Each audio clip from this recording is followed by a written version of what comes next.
Welcome to Buckeyes Tomorrow Morning for Wednesday, June 21st. I'm your host, Tom Orr. The Indiana game is in 73 days. The game against Michigan in 157 days. Today is the first day of summer in the Northern Hemisphere.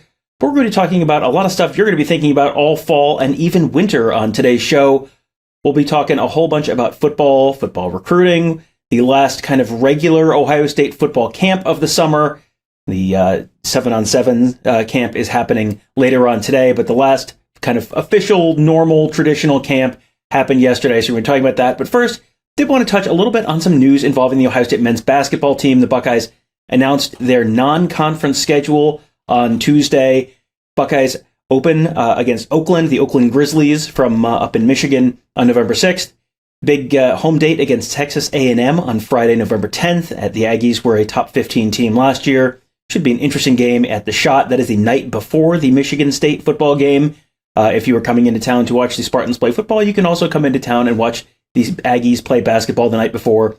Friday, November 24th, Buckeyes playing Alabama in the Emerald Coast Classic in Florida. Then, of course, the CBS Sports Classic they play in every year in New York against either Kentucky, UNC, or UCLA. That's on December 16th.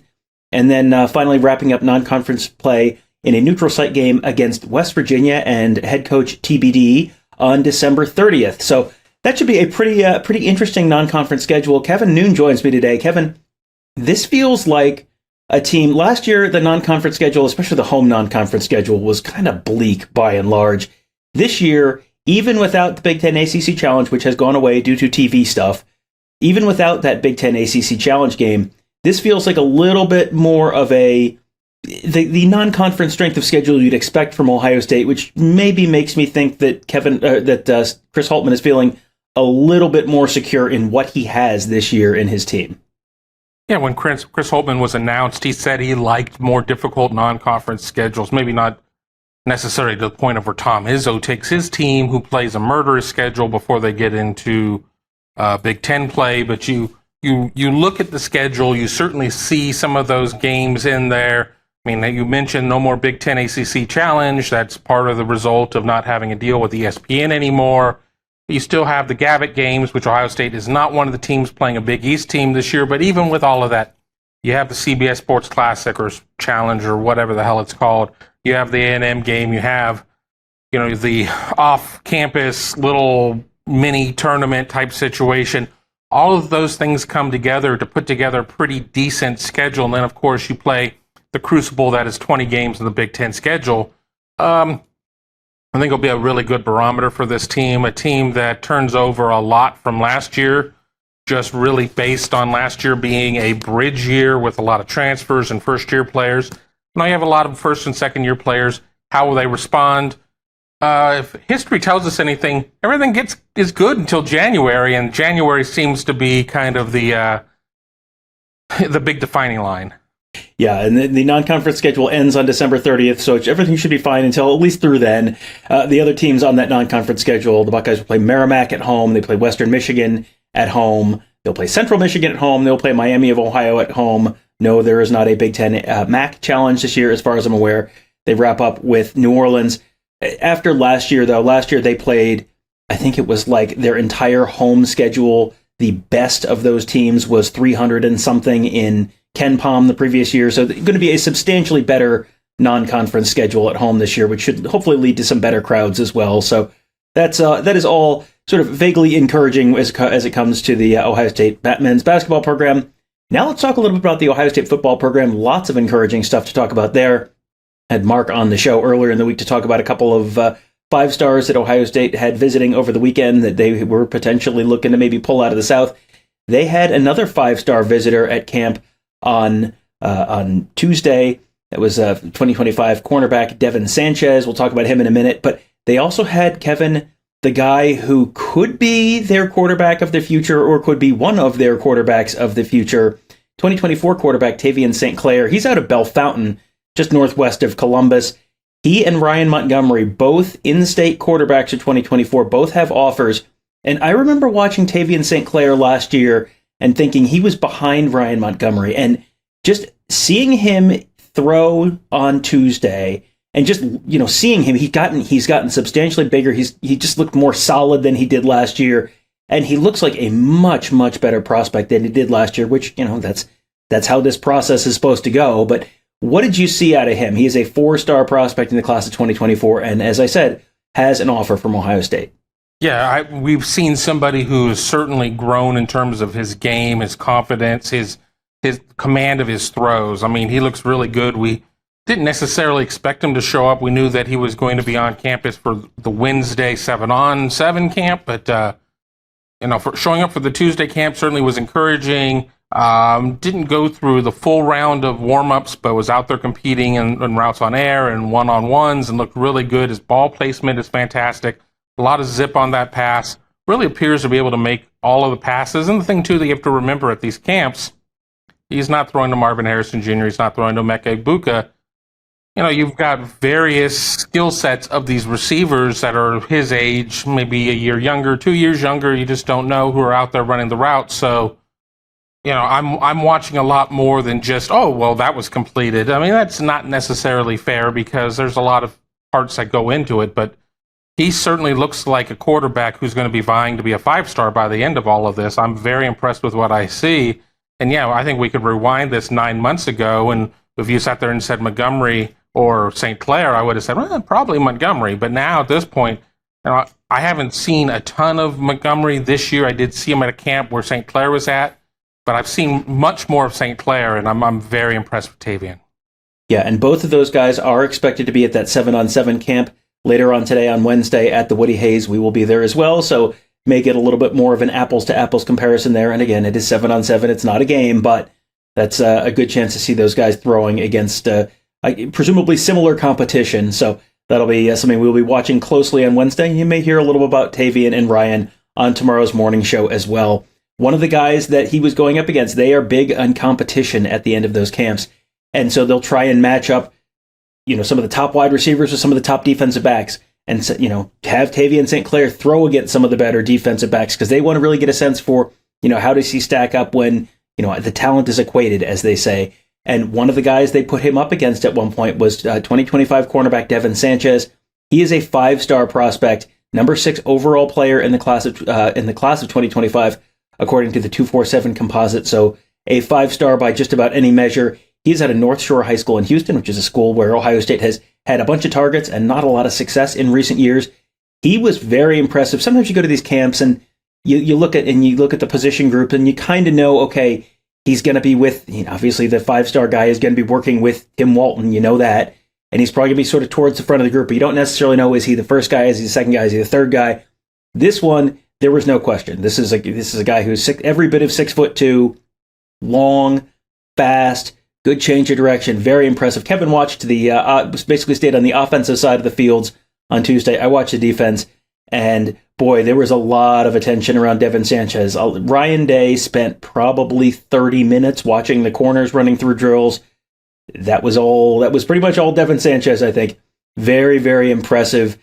He did go against Tavien St. Clair in those drills at the end of when they do the kind of one-on-ones at the end of the camp day, and I believe he at least had a pass breakup, if not an interception, against St. Clair. Very, very impressive. And again, as Kevin said, you're not going up against Marvin Harrison in those. You're going up against whoever the wide receiver is who happens to be going against you. But very, very impressive from Devin Sanchez.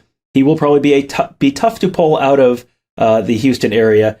Pretty much everyone else in the country is involved in that one as well. So you're going to have to beat Alabama and Texas A&M and everyone else from the SEC and everyone else from around the country. But definitely a name to know for 2025 if you did not know that name already. Last guy I wanted to talk to about from the camp on Tuesday, much closer to home, 2025 tight end Luka Gilbert. He is a 4-star out of Westchester High School in Cincinnati, top 100 prospect by 247. Kevin, you got to watch, again, obviously, the offensive side of the ball.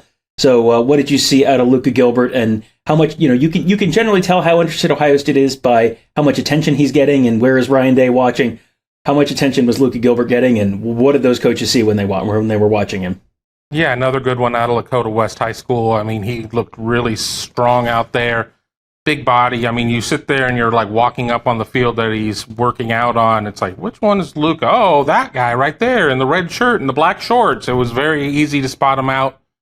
it was a windy day, so I mean, if you weren't catching a pass from, you know, from Tavien St. Clair or Nathan Bernard, one of the main quarterbacks, the ball was fluttering. So again, I'm not going to put everything in terms of the amount of catches a guy made, but there's just a level of physicality.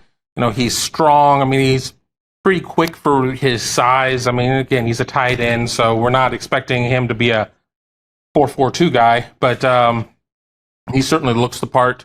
Had plenty of attention from the offensive coaches, was out early working with some of the wide receivers as we were getting drizzled on this morning, or I guess on Tuesday morning prior to the camp. Definitely a huge target for Ohio State. Somebody, not to put my own feet to the fire, somebody I think Ohio State ends up ultimately landing in the 25 class. Whether or not they take one tight end or two tight ends, that remains to be seen. But Luka Gilbert absolutely in that class, in my opinion. I think that he would be a tremendous 1-2 punch with Jelani Thurman, who is a true freshman this year. I think a lot of things are going well for tight end recruiting as Keenan Bailey takes over the position. Yeah, he's someone who you get those in-state prospects. Generally, if Ohio State's in on someone as early as this, they're going to get them in-state more often than not. So yeah, that is, and he certainly seems like someone who Ohio State is very much in on right now and very much interested in right now. And so yeah, it seems like he might be a good fit and a good building block for that 2025 class.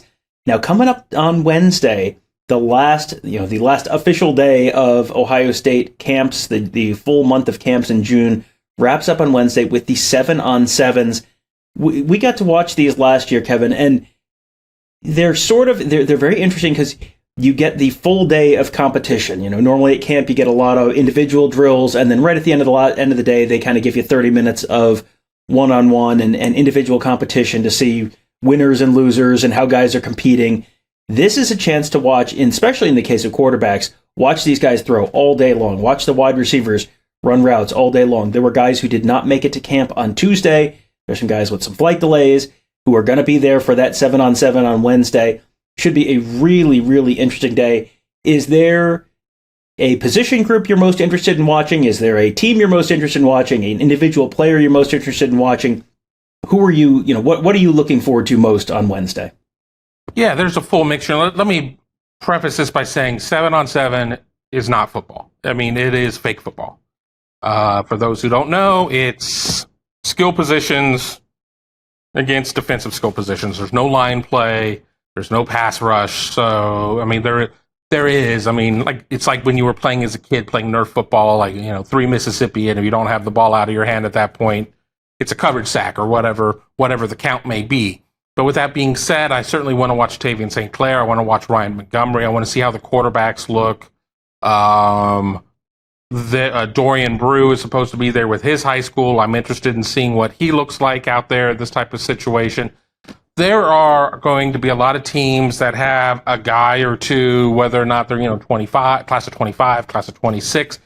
I think it's going to be a day that I'm going to come out of, and I'm going to be like, okay, this guy really shined, and maybe this guy underwhelmed. But again, it's fake football. It's a 7-on event, but it's probably the event.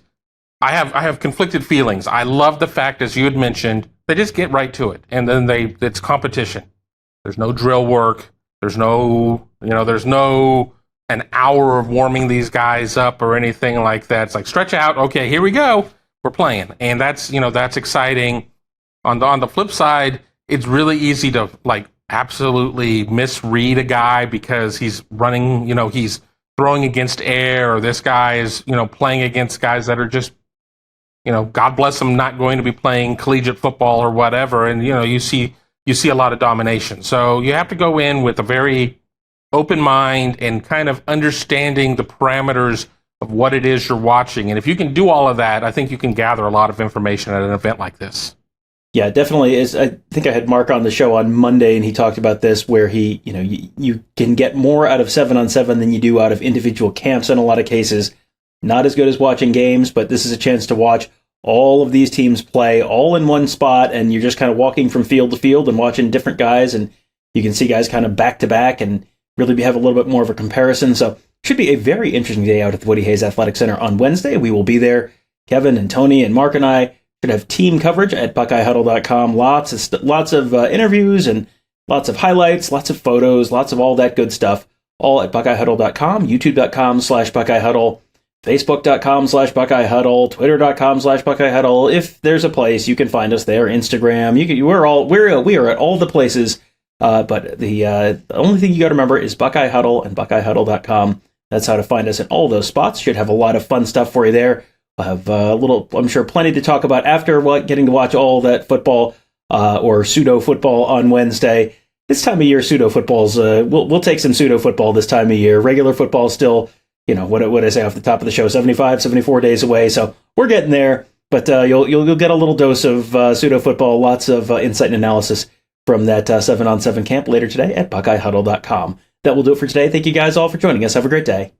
We'll talk to you tomorrow.